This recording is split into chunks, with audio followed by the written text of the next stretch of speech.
Goedemorgen, ik wens je een schönen dag. Ons Bibelvers van is Matthäus 4, Vers 14. Die sind das Licht für diese Welt. Das ist allmählich eine Stote Verstärkung, der auf dem Boy liegt. Tom Allen, von ein gut bekannter skottischer Prediger war, er war in seinen jüngeren Jahren ein gottloser Mann und hat kein Verlangen durch das Leben. Doch ein Tag hört er einen afrikanischen Soldat dort gut bekannte Leute sagen, "Were you there when they crucified my Lord?" Und er sagt, dort auf wenig die Leute, auch nicht die Stamm, oder wo das Mann zu sagen hat, sondern die Jes, was diesen Mann regiert hat, was Armut hat so weit gebracht, um zu sehen, was wirklich der Sinn wir vom Leben.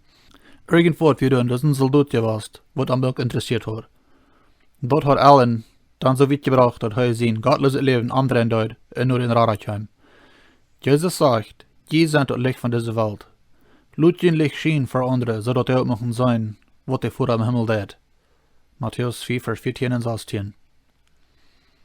Ans Glauben wird stärker, du mit auf wieder Leben dann.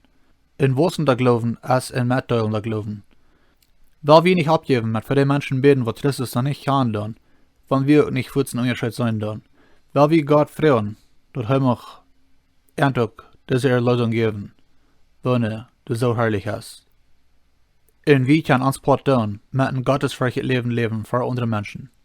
Gottes Segen und hab wieder einen gesehenen, schönen Tag.